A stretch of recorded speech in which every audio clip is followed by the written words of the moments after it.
Hi all, ഐപ്ലസിൻ്റെ പുതിയൊരു ക്ലാസ്സിലേക്ക് എല്ലാവർക്കും സ്വാഗതം. നമ്മൾ ഇന്നും എന്താണ് നമ്മുടെ PYQs ഡിസ്കഷനാണ് അല്ലേ, നമ്മുടെ സീരീസ് 5 ക്വസ്റ്റ്യൻ വീതമുള്ള നമ്മുടെ ഒരു PYQ സീരീസ് കണ്ടിന്യൂ ചെയ്യാണ്. നമുക്ക് ക്വസ്റ്റ്യൻസിലേക്ക് പോയാലോ, നോക്കാം. എന്താണ് ഫസ്റ്റ് ക്വസ്റ്റ്യൻ പറയുന്നത്? ഫസ്റ്റ് ക്വസ്റ്റ്യൻ നോക്കാം. എന്താണ്? The following one is not true in respect of a society, it shall out of its net profit in any year. നമുക്ക് താഴെ പറയുന്ന കാര്യത്തിൽ എന്താണ് നെറ്റ് പ്രോഫിറ്റുമായിട്ട് ബന്ധപ്പെടാത്ത കാര്യം, അല്ലെങ്കിൽ സൊസൈറ്റിയിലെ നെറ്റ് പ്രോഫിറ്റുമായിട്ട് അതുമായിട്ട് ബന്ധപ്പെടാത്ത അല്ലെങ്കിൽ എന്താണ് നോട്ട് ട്രൂ അല്ലാത്ത കാര്യം, നോട്ട് ട്രൂ അല്ലാത്ത കാര്യം നോക്കാം. നമുക്കറിയാം എന്താണ് ഈ net profit, division of net profit അല്ലേ, നെറ്റ് പ്രോഫിറ്റിന്റെ ഡിവിഷൻ സെക്ഷൻ 56 പറയുന്നത് അല്ലേ, ഡിവിഷൻ ഓഫ് നെറ്റ് പ്രോഫിറ്റിന്റെ വിഭജനം എന്ന് പറയാം.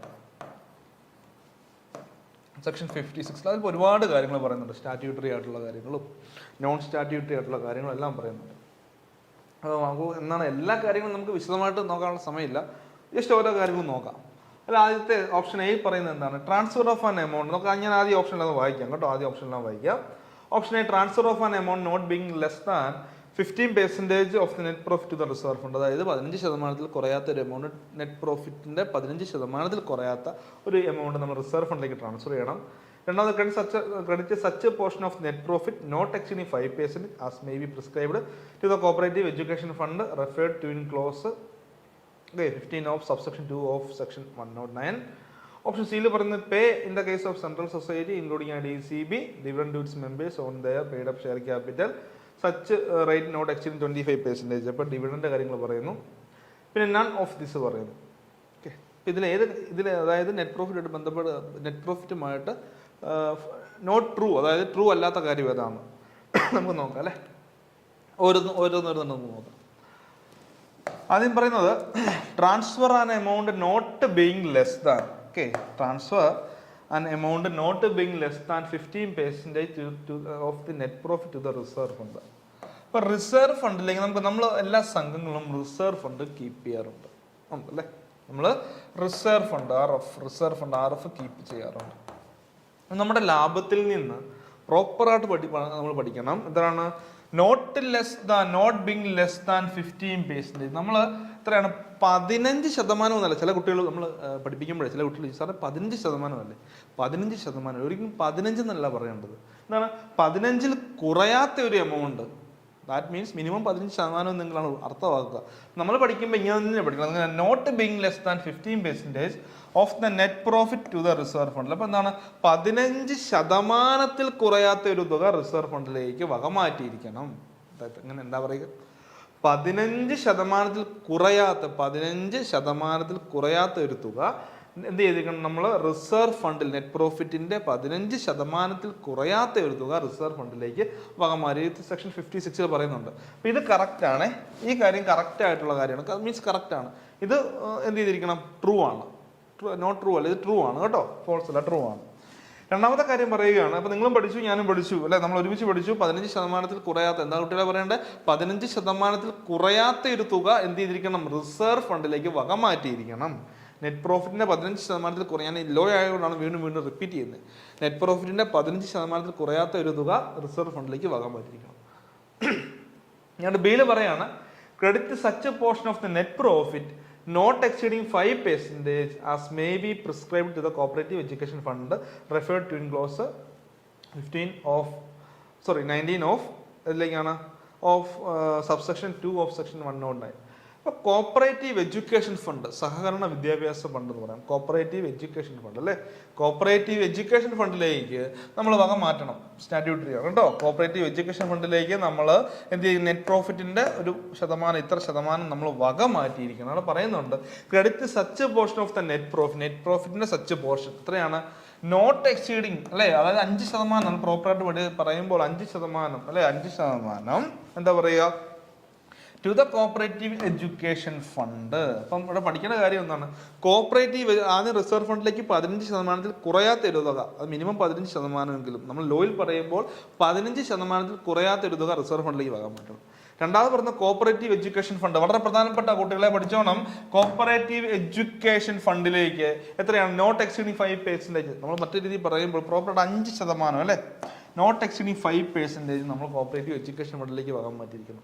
നമ്മൾ വീണ്ടും ഇവിടെ പറയുന്നുണ്ട് എത്രയാണ് 5% അല്ലെ, not exceeding 5% subject to a minimum.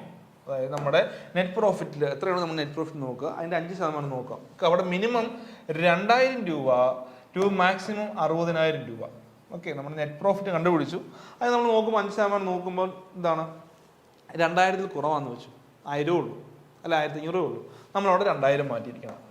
ഇനിയും നമ്മൾ നെറ്റ് പ്രോഫിറ്റ് 5% നോക്കുമ്പോഴത്തേക്ക് 75,000 രൂപയാണ്. അപ്പം നമ്മൾ 75,000 രൂപ മാറ്റേണ്ട കാര്യമുണ്ടോ? ഇല്ല. അപ്പം നമ്മൾ എത്രയാണ് 60,000. അപ്പം നമ്മൾ ഓർക്കുക 5% subject to a minimum of 2,000 to a maximum of 60,000.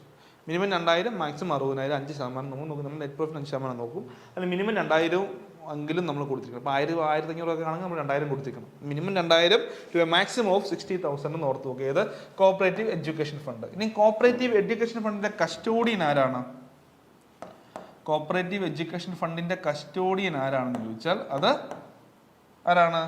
State cooperative union ആണ്. ആരാ കുട്ടികളെ? State cooperative union. Cooperative education ഫണ്ടിന്റെ കസ്റ്റോഡിയൻ സ്റ്റേറ്റ് കോപ്പറേറ്റീവ് യൂണിയൻ. അതുപോലെ തന്നെ പ്രൊഫഷണൽ എഡ്യൂക്കേഷൻ ഫണ്ട് ഉണ്ട് കേട്ടോ. പ്രൊഫഷണൽ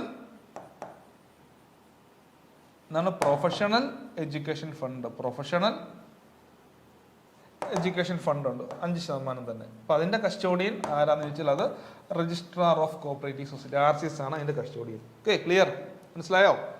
സ്റ്റേറ്റ് കോപ്പറേറ്റീവ് എഡ്യൂക്കേഷൻ ഫണ്ടിന്റെ കസ്റ്റോഡിയൻ സ്റ്റേറ്റ് കോപ്പറേറ്റീവ് യൂണിയനും പ്രൊഫഷണൽ എഡ്യൂക്കേഷൻ ഫണ്ടിന്റെ കസ്റ്റോഡിയൻ രജിസ്ട്രാറും ആണെന്ന് ഓർത്ത് വെക്കുക. ഇനി ഇതോടെ ബന്ധപ്പെട്ട കുറച്ച് കാര്യങ്ങളൊക്കെ ഉണ്ട് കേട്ടോ, നിങ്ങൾ പഠിച്ചോണം അല്ലേ.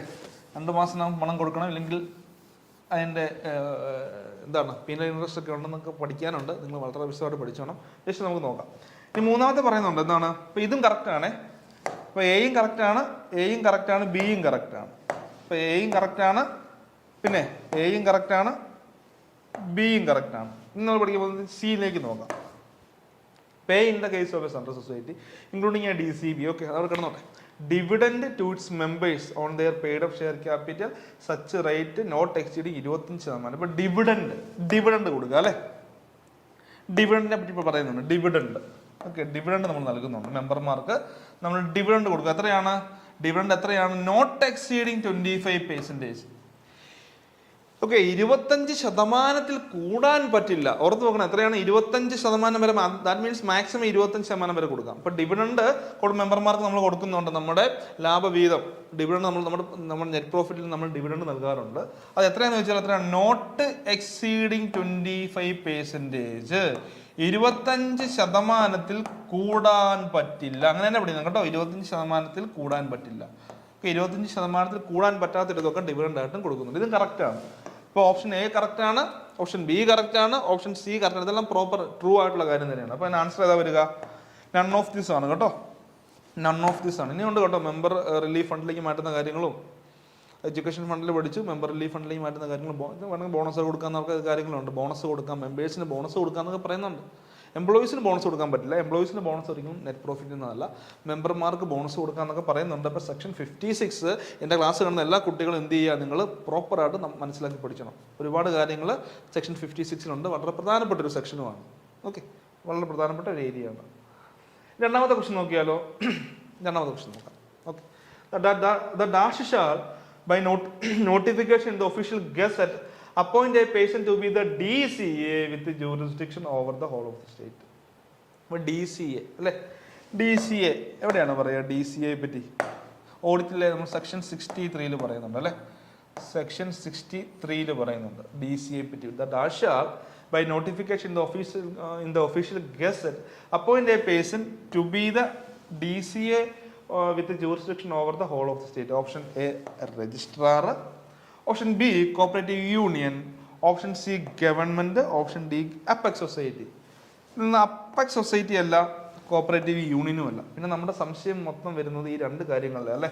രജിസ്ട്രാറും ഉണ്ട്, ഗവൺമെന്റും ഉണ്ട്. നമുക്ക് സംശയം വരാം, രജിസ്ട്രാർ ആണോ ഗവൺമെന്റ് ആണോ, രജിസ്ട്രാർ ആണോ ഗവൺമെന്റ് ആണോ. ഇത് കഴിയുമ്പോൾ നമുക്ക് ഒരു സംശയത്തിന് ആവശ്യമില്ല. ആരാണ്? ഗവൺമെന്റ് ആണ് കേട്ടോ. ഗവൺമെന്റ് ആരാണ് കുട്ടികളെ? ഗവൺമെന്റ് ആണ് കേട്ടോ. ഓർത്ത് നോക്കുക, ഗവൺമെന്റ്. ഓക്കെ, എന്താ പറയുക? The government shall by notification the official gazette. Official ഗസറ്റിൽ നോട്ടിഫിക്കേഷൻ വന്നുകൊണ്ട് തന്നെയാണ് എന്ത് ചെയ്യുക? Appoint a person appoint a person to be the director of cooperative audit with jurisdiction over the whole of the state. ഇപ്പം നമ്മുടെ സംസ്ഥാനം ഒട്ടാകെ എന്താണ് ജൂറിസ്ഡിക്ഷൻ ഏരിയ ഓഫ് ഓപ്പറേഷൻ വരുന്ന രീതിയിൽ അല്ലേ, സംസ്ഥാനത്തിന് വേണ്ടി എന്ന് പറയാം. നമ്മുടെ എന്താണ് DCA അപ്പോയിന്റ് ചെയ്യുന്നത്, ഡയറക്ടർ ഓഫ് കോപ്പറേറ്റീവ് ഓഡിറ്റിനെ അപ്പോയിന്റ് ചെയ്യുന്നത് ഗവൺമെന്റ് ആണെന്ന് ഓർത്ത് പോവുക. പിന്നെ എന്താണ് ഇവിടെ ഒരു സംശയം എല്ലാവർക്കും ഉണ്ടാവാം, നമ്മൾ പഠിക്കുന്ന സമയത്ത് എല്ലാവർക്കും ഉണ്ടാകുന്ന സംശയമാണ്. രജിസ്ട്രാറിനെ അപ്പോയിന്റ് ചെയ്യുന്നത് സെക്ഷൻ 3 പ്രകാരം രജിസ്ട്രാറിനെ അപ്പോയിന്റ് ചെയ്യുന്നതും സെക്ഷൻ 63 പ്രകാരം DCA അപ്പോയിന്റ് ചെയ്യുന്നതും ആരാണ്? ഗവൺമെന്റ് ആണ്. അപ്പോൾ ഓർത്തിരിക്കേണ്ട ഒരു കാര്യമുണ്ട്, എന്താണ് DCA is under the control of registrar എന്ന് ഓർക്കണം കേട്ടോ. DCA is under the control of RCS കേട്ടോ. രണ്ടുപേരെ അപ്പോയിന്റ് ചെയ്യുന്നത് ഗവൺമെന്റ് ആണെങ്കിലും DCA RCSന്റെ അണ്ടർ കൺട്രോളിലാണ്. നമ്മൾ സാധാരണ ഭവനിലൊക്കെ പോകുമ്പോഴേ നമ്മൾ AR ഓഫീസിലും JR ഓഫീസിലും പോകുമ്പോൾ 2 വിങ്ങായിട്ടുണ്ട്. ഒരു ഭാഗത്ത് ജനറൽ വിങ്, പിന്നെ ഓഡിറ്റ് വിങ്. ജനറൽ വിങ്ങിൽ നമ്മുടെ രജിസ്ട്രാർ, ഓഡിറ്റ് വിങ്ങിൽ DCA. ഓക്കെ, അതായത് ഇപ്പം നമ്മൾ ഒരു താലൂക്ക് തലത്തിൽ വരുന്ന ഓഫീസാണെങ്കിൽ അവിടെ ആരാണ്? അസിസ്റ്റന്റ് രജിസ്ട്രാർ ജനറൽ ആയിരിക്കും. പിന്നെ അവിടെ അസിസ്റ്റന്റ് ഡയറക്ടർ ആയിരിക്കും ഓഡിറ്റർ. 2 വിങ്ങായിട്ട് തരംതിരിച്ചിട്ടുണ്ട്. നാളെ നിങ്ങൾക്ക് ബാങ്കിലൊക്കെ ജോലി കിട്ടി, കോപ്പറേറ്റീവ് ബാങ്കിലൊക്കെ ജോലി കിട്ടി, നിങ്ങൾ രജിസ്ട്രാർ ഓഫീസിലൊക്കെ പോകുമ്പോൾ നിങ്ങൾക്ക് മനസ്സിലാകും കേട്ടോ. ഓർത്ത് വെക്കുക, രജിസ്ട്രാറിനെ അപ്പോയിന്റ് ചെയ്യുന്നതും DCAനെ അപ്പോയിന്റ് ചെയ്യുന്നതും ഗവൺമെന്റ് ആണ് എന്ന് ഓർത്ത് വെക്കുക. ഓക്കെ, പിന്നെ ഓർത്ത് വെക്കുക DCA is under the control of RCS. RCSനാണ് പവർ കൂടുതൽ. RCSന്റെ അണ്ടറിലായിരിക്കും DCA എന്ന് ഓർത്ത് വെക്കുക. ഓക്കെ, അടുത്ത മൂന്നാമത്തെ ക്വസ്റ്റ്യൻ അല്ലേ. എന്താണ് മൂന്നാമത്തെ question? The central institute of coir technology. Okay, ഇപ്പോൾ എവിടെയാണ് central institute of coir technology? Option A Bangalore, option B Chennai, option C Trivandrum and option D Alappuzha. അതായത് കയറുമായിട്ട് ബന്ധപ്പെട്ട വളരെ പ്രധാനപ്പെട്ട ഒരു ഏരിയ ആണ് നമുക്ക് കയറുമായിട്ട് ബന്ധപ്പെട്ട കുറച്ച് കാര്യങ്ങൾ പഠിക്കാനുണ്ട്. ഓക്കെ, കയർ ഫെഡ്, കയർ ബോർഡ് പഠിക്കാനുണ്ട്.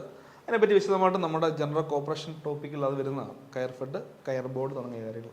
ഇവിടെ പറഞ്ഞ central institute of coir technology. Okay, central institute of coir technology എവിടെയാണെന്നാണ് ചോദ്യം. Option A Bangalore, option B Chennai, option C Trivandrum and option D Alappuzha. Answer വരിക ഓപ്ഷൻ A ബാംഗ്ലൂർ ആണ് കേട്ടോ. Central institute of coir technology വരുന്ന ബാംഗ്ലൂരാണ്. ഇനി സെൻട്രൽ റിസർച്ച് ഇൻസ്റ്റിറ്റ്യൂട്ട് വരുന്നല്ലേ. ഇനി അടുത്ത എന്താണ്? Research institute. ചോദ്യമാണ്, പ്രീവിയസ് ചോദ്യമാണ്. റിസർച്ച് ഇൻസ്റ്റിറ്റ്യൂട്ട് കലവൂരാണ്. എവിടെയാണ്? Research institute Kalavoor. ഓക്കെ, കലവൂരാണെന്ന്. ആലപ്പുഴ എന്താണ്? കലവൂരാണ് റിസർച്ച് ഇൻസ്റ്റിറ്റ്യൂട്ട് എന്ന് ഓർത്ത് വെക്കുക. Central institute of coir technology എവിടെയാണ്? ബാംഗ്ലൂരും. റിസർച്ച് ഇൻസ്റ്റിറ്റ്യൂട്ട് എന്ന് പറയുന്നത് കലവൂരാണെന്ന് ഓർത്ത് വെക്കുക. ഓക്കെ, ക്ലിയർ ആണെന്ന് വിചാരിക്കുന്നു, നിങ്ങൾക്ക് മനസ്സിലായെന്ന് വിചാരിക്കുന്നു. അപ്പോൾ നിങ്ങൾക്ക് കയറുമായിട്ട് ബന്ധപ്പെട്ട കുറച്ച് കാര്യങ്ങൾ പഠിക്കാനുണ്ട്. കയർ ഫെഡ്, കയർ ബോർഡ്, അതുമായിട്ട് ബന്ധപ്പെട്ട കുറച്ച് കാര്യങ്ങൾ നിങ്ങൾ വളരെ വിശദമായിട്ട് പഠിച്ചു വേണം കേട്ടോ. വളരെ ഇമ്പോർട്ടൻ്റ് ആണ്. അത് പ്രീവിയസ് ആയിട്ട് CACBക്കാണെങ്കിലും അപ്പെക്സ് അംഗങ്ങളുടെ പരീക്ഷയ്ക്കാണെങ്കിലും ഒരുപാട് ചോദിച്ചിട്ടുണ്ട്. അവിടെ 4ാമത്തെ ക്വസ്റ്റ്യൻ നമുക്ക് നോക്കാം. എന്താ 4ാമത്തെ question? The year in which the Kerala State Cooperative Societies Act passed in Kerala. The year in which Kerala State Cooperative Societies Act passed ആയ വർഷം. ഓപ്ഷൻ A പറയുന്നത് എന്താണ്? 1969, option B 1912, option C 1956 and option D 2013. എല്ലാവർക്കും അറിയാവുന്ന ഉത്തരവാണ് അല്ലേ. എന്താ act പാസ്സായത്? Act പാസ്സായത് എന്നാ 1969 എന്നാണ്. 1969 അല്ലേ KCS ആക്ട് വന്നത് 1966 അല്ലേ. എന്താണ്? 15/5/1969 എന്നാണ്. 15 അല്ലേ, 15/5/1969 ആണെന്ന് ഓർത്ത് നോക്കുക. ഇനി KCS റൂൾ വന്നതോ? 14/7/1969 കേട്ടോ. ഓർത്ത് വെച്ചോണേ. 2 ആക്ടും റൂളും വന്നത് 1969 അല്ല, പ്രോപ്പറായിട്ട് KCS ആക്ട് വന്നത് 15/5/1969. KCS റൂള് വന്നത് എന്താണ്? 14/7/1969. ഓക്കെ, ആക്ട് പാസ്സാക്കുന്നത് ലെജിസ്ലേറ്റീവ് അസംബ്ലി. ഓക്കെ, നിയമസഭയാണ് ലെജിസ്ലേറ്റീവ് അസംബ്ലി. റൂള് പാസ്സാക്കുന്നത് തനത് ഗവൺമെന്റ് ആണ്. ഗവൺമെന്റ് ഏതാണ്? ഗവൺമെന്റ് ആണ് റൂള് പാസ്സാക്കുന്നത്. ഓക്കെ, ക്ലിയർ, അറിയാവുന്ന കാര്യമാണ്. പിന്നെ അപ്പൻഡിക്സുകളും ഷെഡ്യൂളുകളും. ഓക്കെ, 3 ഷെഡ്യൂളും 3 അപ്പൻഡിക്സും ഉണ്ടെന്ന് ഓർത്ത് നോക്കുക. പിന്നെ ആക്ടിൽ 16 ചാപ്റ്റർ, റൂളിൽ 15 ചാപ്റ്റർ, 201 സെക്ഷന്, 110 സെക്ഷന്, 201 റൂള്. ഓക്കെ, 110 സെക്ഷന് 201 റൂൾ. അറിയാവുന്ന കാര്യങ്ങളാണ്. ഞാൻ അധികം അങ്ങ് വെച്ച് ഇതിൽ എന്താണ് ഒത്തിരി എക്സ്പ്ലനേഷൻ ആവശ്യമില്ല, നിങ്ങൾക്ക് അറിയാവുന്ന കാര്യങ്ങൾ തന്നെയല്ലേ അല്ലേ, എല്ലാവർക്കും അറിയാവുന്നതല്ലേ. അടുത്ത് നോക്കാം. അടുത്ത് 5ാമത്തെ ക്വസ്റ്റ്യൻ. എന്താ 5ാമത്തെ question? The Kerala cooperative societies അമെൻമെന്റ് act was passed in the year. Okay, cases act വരുന്നത് 1969 അത് ആണ് option A. Option B 1978, option C 1971, option D 1913. ഇതിൽ എന്താണ് അമെൻമെന്റ്സുകൾ വന്നിട്ടുണ്ടോ? 2013 എന്താണ് അമെൻമെന്റ്സ് വന്നത്? നമുക്ക് ഇവിടെ ആൻസർ ആയിട്ട് നമ്മൾ പഠിക്കണം. ആദ്യമായിട്ട് വന്ന അമെൻമെന്റ് 1969 എന്താണ് ആക്ട് വന്നു. അതിനുശേഷം ആദ്യമായിട്ട് അമെൻമെന്റ് വരുന്ന വർഷം ഏതാണ്? 1971 ആണ് കേട്ടോ. എന്താണ് കുട്ടികളെ? 1971, 1971. ജസ്റ്റ് ഇതൊന്ന് നോട്ട് ചെയ്തോണം. 1-2 തവണ ഈ ക്വസ്റ്റ്യൻ ചോദിച്ചിട്ടുണ്ട്. ദ കേരള കോഓപ്പറേറ്റീവ് സൊസൈറ്റീസ് അമെൻമെന്റ് act was passed in the year. അമെൻമെന്റ് ആക്ട് പാസ് ചെയ്ത വർഷം ഏതാണ്? അമെൻമെന്റുകൾ പല വർഷം വന്നിട്ടുണ്ട്. അമെൻമെന്റ് ആക്ട് പാസ് ചെയ്ത വർഷം ഏതാണ്? ഓപ്ഷൻ എ 1969 അല്ല, കേസസ് ആക്ട് വന്നതാണ്. 1978, 2013 വരുന്നുണ്ട്. ആൻസർ 1971. എന്താണ് ആൻസർ? 1971. ഓക്കെ, അപ്പോൾ ഇന്ന് 5 ക്വസ്റ്റ്യൻസ് നിങ്ങൾക്ക് മനസ്സിലായെന്ന് വിചാരിക്കുന്നു. അപ്പോൾ ഈ ക്വസ്റ്റ്യൻ പാറ്റേൺ ഒക്കെ കാണുമ്പോൾ തന്നെ ലോയുടെ ഒരു പ്രാധാന്യം നിങ്ങൾക്ക് മനസ്സിലാകുന്നുണ്ട്. കാരണം വിശദമായിട്ടുള്ളൊരു അറിവ് നമുക്ക് ഉണ്ടായിരിക്കണം അല്ലേ, നല്ല വിശദമായിട്ടുള്ള അറിവ് നമുക്ക് ഉണ്ടായിരിക്കണം. ഇന്നത്തെ ക്ലാസ് മനസ്സിലായെന്ന് വിചാരിക്കുന്നു, ക്വസ്റ്റ്യൻസ് മനസ്സിലായെന്ന് വിചാരിക്കുന്നു. ഒരുപാട് നമ്മളങ്ങ് ആഴത്തിൽ ഡിസ്കസ് ചെയ്തില്ല, എങ്കിലും ബേസിക് ആയിട്ടുള്ള അത്യാവശ്യ കാര്യങ്ങളൊക്കെ ഞാൻ ഡിസ്കസ് ചെയ്ത് പോയിട്ടുണ്ട്.